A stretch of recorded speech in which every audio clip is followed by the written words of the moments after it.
Paguyuban Lender ungkap kebobrokan akut dana syariah Indonesia. Bloomberg Teknis, Jakarta, Fintech Peer-to-Peer P2P, Lending PT Dana Syariah Indonesia DSI belum lama ini diketahui kembali melakukan pertemuan virtual dengan Paguyuban Lender DSI. Alih-alih memberikan kepastian, pertemuan tersebut dinilai mengungkap lebih jauh persoalan tata kelola dan lemahnya pemahaman manajemen atas kondisi keuangan perusahaan yang selama ini menghimpun dana publik dan beroperasi di bawah pengawasan Otoritas Jasa Keuangan OJK. Dalam pernyataan resminya, Paguyuban Lender menyoroti sejumlah temuan yang dianggap sebagai alarm kebakaran tata kelola, di antaranya data lender yang tidak akurat, ketidaktahuan direksi terhadap arus kas perusahaan, perubahan ekuitas yang tak dapat dijelaskan, progres penagihan borrower yang nyaris nol, hingga tidak adanya rencana pemulihan yang konkret. Pertama, DSI mengklaim hanya memiliki Rp3,5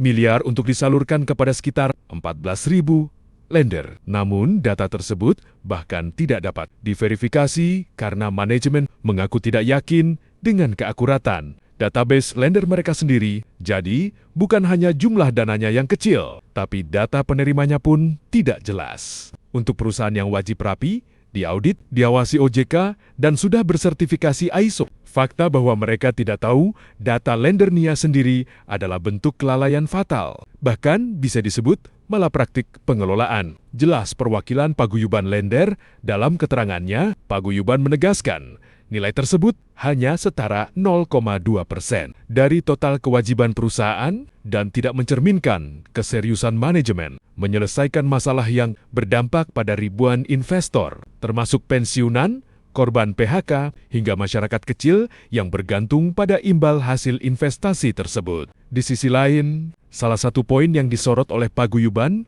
adalah pengakuan direksi DSE Taufik Al-Jufer disebut tidak mengetahui posisi cash-in maupun perubahan signifikan ekuitas perusahaan pada 2025, sehingga mereka mempertanyakan bagaimana direksi bisa tidak memahami arus kas, serta siapa sebenarnya yang mengendalikan laporan keuangan perusahaan. Ketidaktahuan semacam ini bukan sekadar kelemahan internal. Ini indikasi ketidakteraturan struktural, bahkan potensi adanya pihak yang beroperasi di luar struktur resmi. Jelasnya, lebih lanjut, dalam hasil diskusi kedua belah pihak ini, disebut DSI menjanjikan pencairan dana mulai 8 Desember tahun 2025, namun Paguyuban menilai klaim itu tidak realistis, mengingat kondisi kas yang hanya mencerminkan 0,2% dari total kebutuhan pemulihan tanpa adanya kemajuan penagihan borrower maupun peningkatan kas sejak Oktober. Manajemen DSI juga mengakui adanya praktik over appraisal di masa lalu yang membuat nilai jaminan borrower lebih rendah dari kewajiban saat dilepas. Kondisi ini membuat lender menanggung kerugian dari penilaian aset yang tidak akurat. Sehingga, sejalan dengan temuan-temuan tersebut, Paguyuban menuntut agar seluruh dana Rp3,5 miliar segera disalurkan secara proporsional berdasarkan data yang valid tanpa penundaan, permainan angka, atau manuver internal. Paguyuban menegaskan dana tersebut merupakan hak lender yang harus dikembalikan. Adapun DSI sendiri, ungkap perwakilan lender mengaku memiliki dokumen extra balance sheet berisi aliran dana lender dan borrower. Namun dokumen itu tidak dapat dibuka ke publik sebelum mendapat izin OJK. Yang disebut baru dapat diputuskan setelah 10 Desember tahun 2025. Manajemen DSI menyampaikan 4 sumber potensial cash-in, penagihan borrower, penjualan aset jaminan termasuk menawarkan lender membeli aset tersebut, penjualan 3 unit kantor perusahaan di SCBD, serta masuknya calon investor lokal maupun asing. Namun Paguyuban menilai seluruh rencana itu belum menunjukkan realisasi konkret. Selain itu, Paguyuban menolak dilibatkan sebagai badan pelaksana penyelesaian BPP dan menilai DSI berupaya melempar tanggung jawab kepada lender.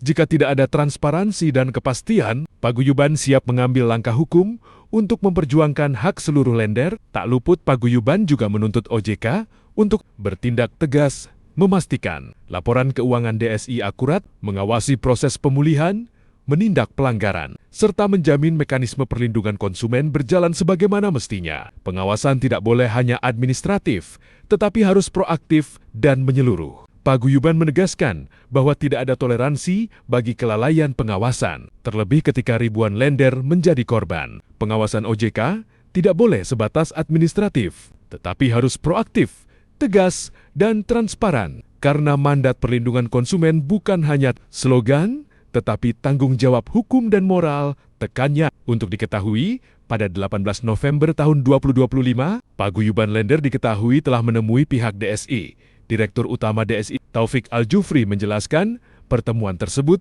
menghasilkan 3 poin utama. Pertama, DSI dan Paguyuban sepakat membentuk BPP. Badan ini akan berperan menjalankan proses penyelesaian secara operasional dan akan beranggotakan perwakilan Paguyuban Lender. Poin kedua, DSI mendukung agar Paguyuban Lender yang selama ini terlibat dalam diskusi dapat menjadi paguyuban resmi yang mewakili seluruh lender dana syariah. Ketiga, kedua pihak menetapkan timeline penyelesaian sekitar 1 tahun dengan harapan dapat dirampungkan lebih cepat. Di samping itu, DSI juga berkomitmen memberikan laporan progres secara rutin kepada pengurus paguyuban dan seluruh lender melalui kanal resmi perusahaan. Kita berharap penyelesaian ini bisa selesai dalam kurun waktu 1 tahun atau secepatnya kalau bisa, karena hal yang baik itu lebih cepat, lebih bagus, tegasnya.